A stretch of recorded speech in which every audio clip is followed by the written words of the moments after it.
अहंकार की सजा। एक बहुत ही घना जंगल था। उस जंगल में एक आम और एक पीपल का भी पेड़ था। एक बार एक मधुमक्खी का झुंड उस जंगल में रहने आया, लेकिन उन मधुमक्खी के झुंड को रहने के लिए एक घना पेड़ चाहिए था।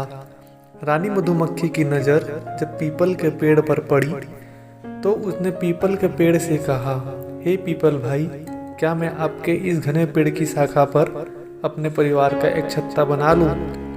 पीपल को कोई परेशान करे यह उसे पसंद नहीं था। अहंकार के कारण पीपल ने रानी मधुमक्खी से गुस्से में कहा, हटो यहाँ से, जाकर अपना छत्ता किसी और पेड़ की शाखा में बनाओ, मुझे परेशान मत करो।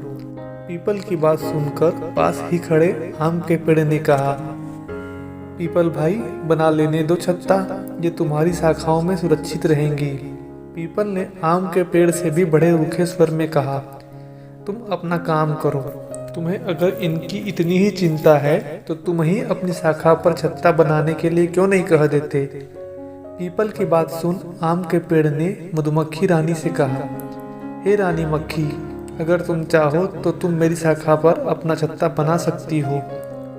इस पर रानी मक्खी ने आम के पेड़ का आभार व्यक्त किया और अपना छत्ता आम के पेड़ पर बना लिया। समय बीतता गया और कुछ दिनों के बाद जंगल में कुछ लकड़हारे आए और उन लोगों को आम का पेड़ दिखाई दिया और वे आपस में बातें करने लगे कि इस आम के पेड़ को काटकर लकड़ियां ले लिया जाए। वे लोग अपने औजार निकालकर आम के पेड़ को काटने चले। तभी एक व्यक्ति की नज़र ऊपर की ओर गई तो उसने दूसरे से कहा, नहीं, इसे मत काटो, इस पर तो मधुमक्खी का छत्ता है, कहीं ये भिड़ गई तो हमारा बचना मुश्किल हो जाएगा। उसी समय एक आदमी ने कहा, क्यों ना हम लोग ये पीपल का पेड़ ही काट लें, इससे हमें ज़्यादा लकड़ियाँ मिल जाएगी और कोई खतरा भी नहीं होगा। वे लोग मिलकर पीपल के पेड़ को काटने लगे। पीपल का पेड़ दर्द के मारे जोर जोर से चिल्लाने लगा, बचाओ बचाओ बचाओ। आम को पीपल के चिल्लाने की आवाज़ आई तो उसने देखा कि कुछ लोग मिलकर उसे काट रहे हैं। आम के पेड़ ने मधुमक्खी से कहा, हमें पीपल के पेड़ के प्राण बचाने चाहिए। आम के पेड़ ने मधुमक्खियों से पीपल के पेड़ को बचाने के लिए आग्रह किया तो मधुमक्खियों ने उन लोगों पर हमला कर दिया और वे लोग अपनी जान बचाकर जंगल से भाग गए। पीपल के पेड़ ने मधुमक्खियों को धन्यवाद किया और अपने आचरण के लिए क्षमा मांगी।